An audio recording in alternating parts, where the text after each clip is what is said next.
So remember when raids were introduced into Xenoverse 2 and it was a huge step from Xenoverse 1 because that game didn't have raid bosses before? Like, you remember how all the raid bosses that were introduced into the game had different mechanics, like scatter bosses, brainwash attack bosses, and the gigantic key blast bosses, where the scatter bosses scatter everyone to different dimensions and you have to fight your way back while destroying the crystals, and then the gigantic key blast bosses throw a gigantic key sphere that you need to stop in order for you to,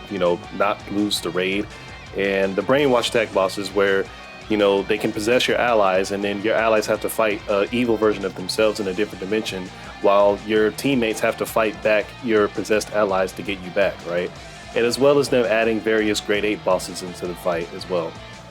Back then when this was released, it was huge news because of the drastic change in game modes from the previous game, and it was another way to play it outside of Parallel Quest, PvP, etc. So for back then, admittedly, it was pretty impressive.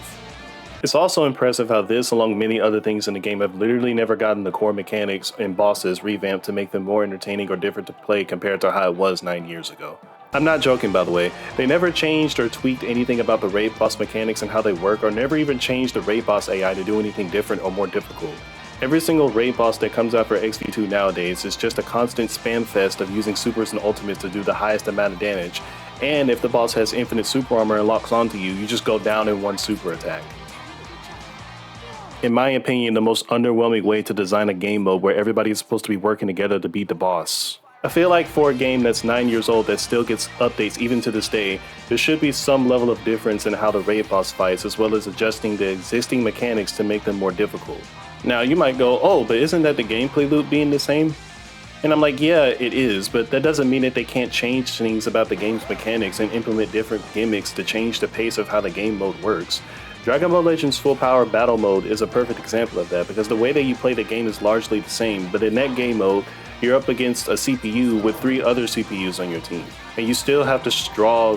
strike cards, blast cards, green cards, blue cards, ultimate cards, yada yada yada, that you have to use to attack the boss as well, just like how you can fight in regular PvP matches, but there are noticeable differences between the 2 game modes, which I'll get to later.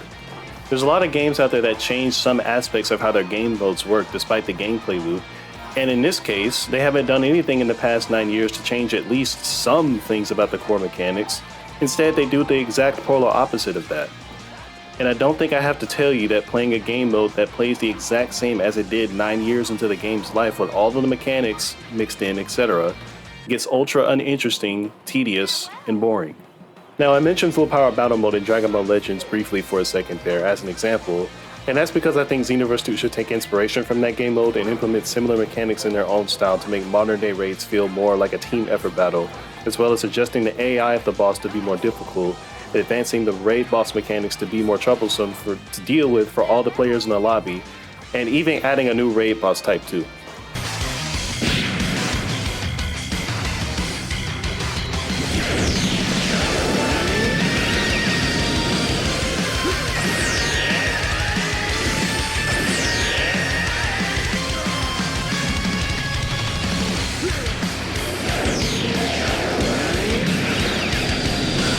So I feel like one of the first of many ways to massively revamp the 3 main raid boss types in modern XV2 to actually make it feel like a lobby of people are working together to beat the boss is advancing the AI of the boss to be more difficult, of course,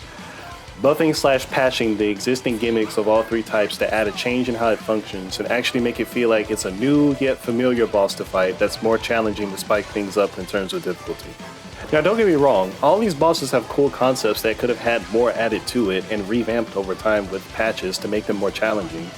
But that's the problem. That's not the case. If you've been playing raids for quite some time, then you'd know that pretty much every single thing that they're gonna do, because the AI for them is that predictable. When you fight the enemies after getting scattered or brainwashed, the enemies don't have a new AI that fights differently like the Cross-Versus does. Instead, it's just the same boring AI over and over and over again, and because of that, you can pretty much predict what's going to happen, which doesn't make it different or fun.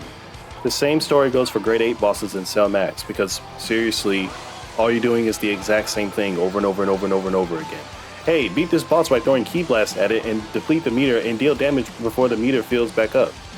And then the boss gets back up and then uses his evasive immediately afterwards once or twice and then never does it ever again. As well as not using other super attacks or just having new animations in general to look out for in terms of fighting them.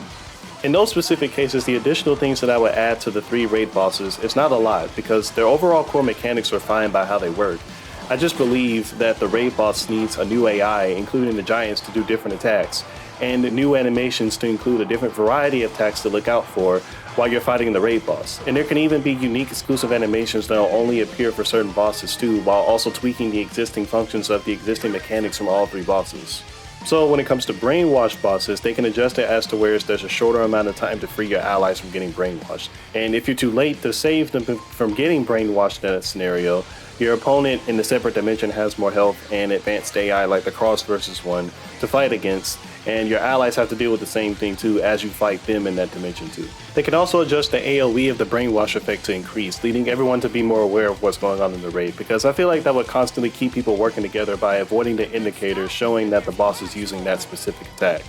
For the scatter bosses, when you get scattered into a different place, it should put a more advanced AI for enemies that you have to fight back to get back in the area that you're supposed to be in. There can also be a case where there's a chance that the raid boss can keep multiple people instead of one person, but the trade-off would be is that the crystals continue to rapidly make the raid boss stronger by advancing the AI to get more stronger and smarter as you continue to fight it, as well as increasing how much damage the boss does temporarily for as long as the crystals stay, there. For the gigantic Key Blast bosses, the same deal as with the previous 2, with the new AI being like Cross versus and new animations to look out for. And the same thing goes for new animations for scatter bosses and brainwash bosses as well. But when the gigantic Key Blast happens and everyone is winning to push the blast back, the raid boss can suddenly have a chance to suddenly add more strength to the blast, giving everyone in the lobby the reaction to continue to fight back against the blast again, but with even shorter time to fight back as the boss continues to add more effort in their attack towards everyone, making it cost more in terms of key, supers, and ultimates to push back against the blast in order to avoid losing the raid.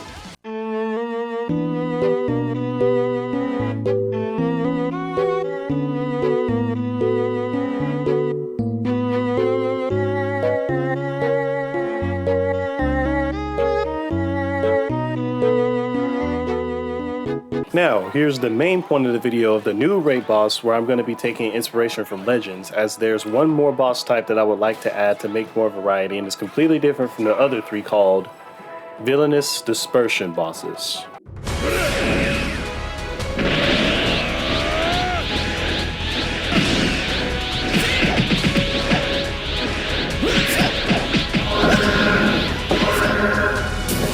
It's your destiny to be killed by me!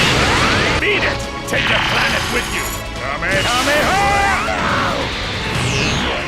I'll put you out of your misery. Have a power full of Shadow Dragon malice! So to keep it short, because I said that I'll take inspiration from full power battles and Legends to craft my idea around Villainous Dispersion bosses, I'll TLDR this as much as I can if you're not familiar with this mode enough for the sake of clarity and attention spans. The way that this mode works is that there's 3 other CPUs that are on your team and 1 boss that's also a CPU.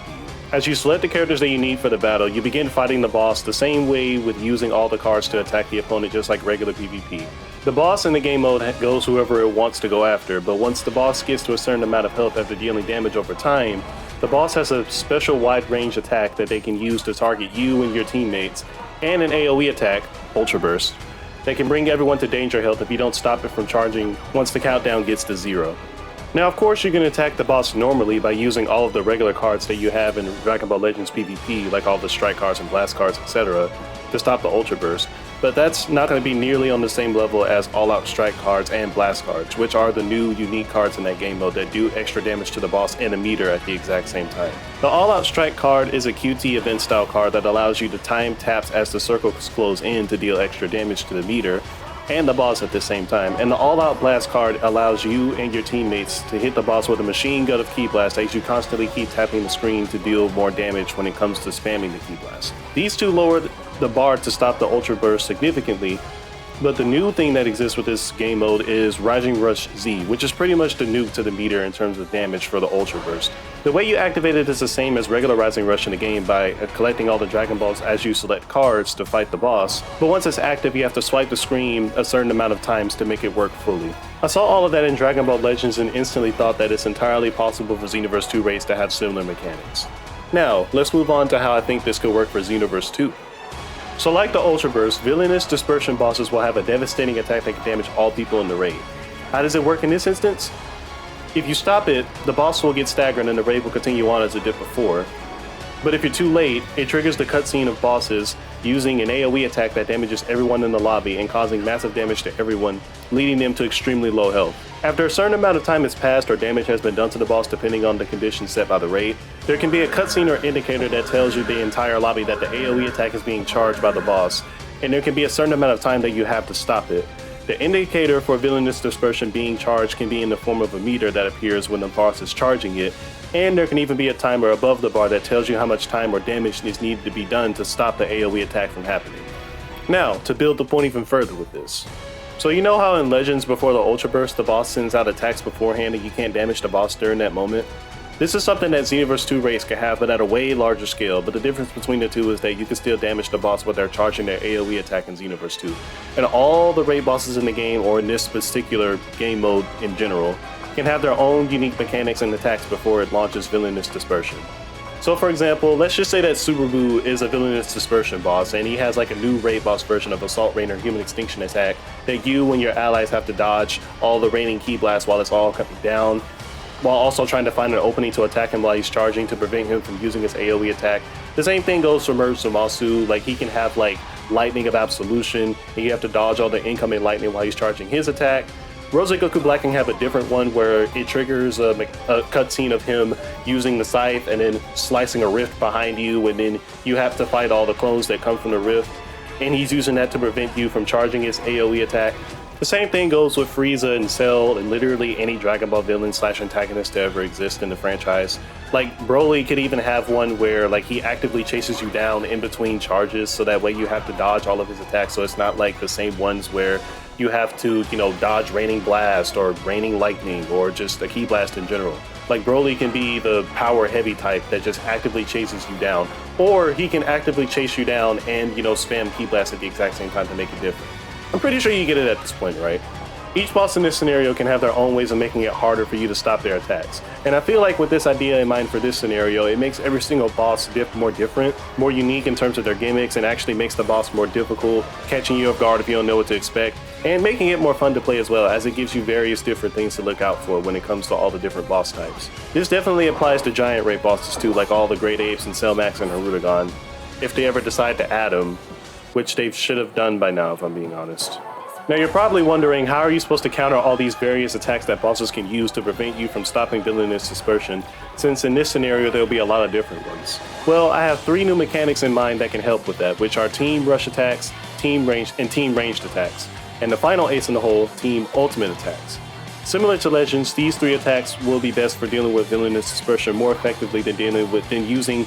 supers and ultimates and basic attacks. And as you can tell, sort of by the name, this is obviously inspired by All Out Strike cards and All Out Blast cards and even Rising Rush Z. And how they function will be similar as well, but I'll add some more things to it to make it seem like it's not a copy and paste idea, just like how I did with Villainous Dispersion and Ultra Burst. Now how the way you know these attacks will be available is through 2 meters on the screen, one for Team Rush attacks and one for Team Ranged attacks. As you continue to play through the raid, the meter will build up over time, and if one of them or both of them are ready, you can press the button to activate it, and it'll cause some people in the lobby to join in for the attack with the QTEs on their screen as well, to make it actually seem like that everyone's fighting the boss together, instead of it being a constant repeat of individually spamming supers and ultimates, because that's pretty much the main point of every single raid nowadays. So, Team Rush attacks, right? The way that this mechanic would function is having a cool cinematic where your allies join in to attack the boss, with the person who activated it now having to time the buttons on the screen like a quick time event from other games. There can be a version of this where you press a certain button as a sphere closes in to deal more damage, like how it does in Legends, or it could be a version where you rapidly press the button a certain amount of times with an ally in the cinematic cutscene. There can also be a version of this where you have to press the button down at the exact time as a circle covers another circle, just like it does in Dokkan Battles Dokkan mode, where you have to tap the circles as it goes over the other circles in the form of a Z. This can vary in various different random shapes, again to add more variety and different cutscenes in the background. Now with Team Ranged attacks, pretty much how this will function is almost the exact same way as Team Rush attacks, but the difference here is that there's a cool cinematic where your allies and you are spamming multiple different key blasts from different angles on the screen to attack the boss, with the person who activated it now being held accountable for pressing the button on the screen constantly to spam Key Blast, and once you're done with that,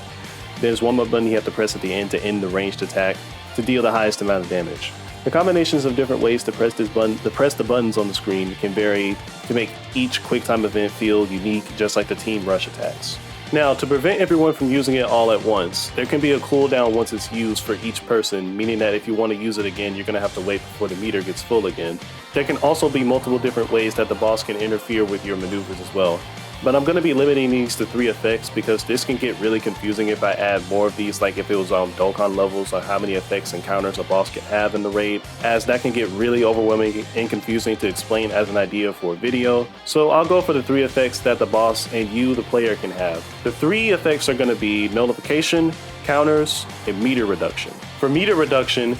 these can only be exclusive to raid bosses and have the chance to randomly choose someone in the lobby to deplete their team rush / ranged attack and team ultimate attack meter by a certain percentage, or lock them out of it temporarily just to add more difficulty to the bosses. For nullification, the boss can have a chance to randomly stop someone's team rush / ranged attack and some parts of a team ultimate attack, but the same can happen for you when villainous dispersion happens and a roster character has a set amount of times to completely stop it or has a chance to stop it. And finally, for counters, certain bosses can have a chance to counter your advances to stop villainous dispersion during a team rush / ranged attack, and even during a team ultimate attack in some way. But you also have counters to villainous dispersion in forms of clashes and beam struggles depending on which roster character you choose. Now, when I say roster characters and the idea of the Xenoverse 2 raid that I'm talking about, there can be certain characters that you can choose from the roster that are relevant from certain fights / sagas and movies and have fought certain raid boss characters before, and you can pick them, they'll do extra damage, they'll counter and nullify some of the effects of the raid boss,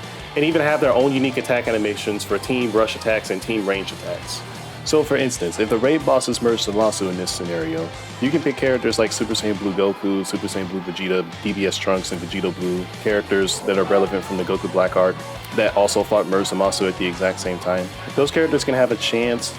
chance or a certain amount of time to counter some of the effects from the raid boss and even give the chance to nullify or counter the boss's advances and villainous dispersion. If Merge Zamasu has the chance to pick someone in the lobby to reduce their team attack meters by a certain amount, and he picks someone that's Vegito Blue, it has a chance to be nullified, or Vegito nullifies the effect completely for a certain number of times with the animation of Vegito Blue putting up a force shield or any kind of attack that has him put up a barrier of some sort to signify that yes, he nullified that attack and now you're not going to get the effects or the negative effects from the boss anymore. In another case, if the raid boss is graded Vegeta and his villainous dispersion attack is another version of Gallic Gun, Krillin has the chance or completely stops him for a certain amount of time, for a certain number of times, before using villainous dispersion with Solar Flare. There can also be certain characters that fight against villainous dispersion with counters. So if the raid boss is Saiyan Saga Vegeta and someone in the lobby picks Saiyan Saga Goku, he can counter Vegeta's villainous dispersion attack with ×4 Kamehameha, and there can be a beam struggle mechanic where you have to hold or mash the button to fight back. The same could be said for characters like Beast Gohan and Cell Max, where he kicks Cell Max before his villainous dispersion attack, which could be like a different version of Explosive Scream or something.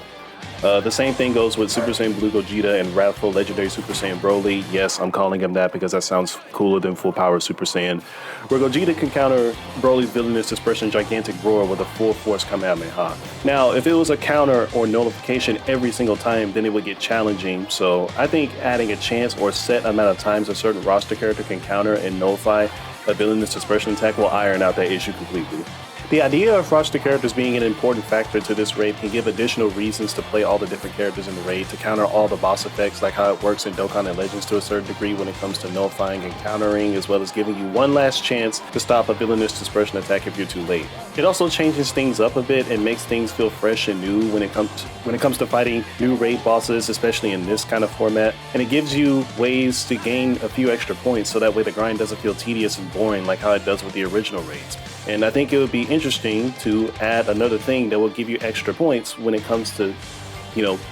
adding points to the system.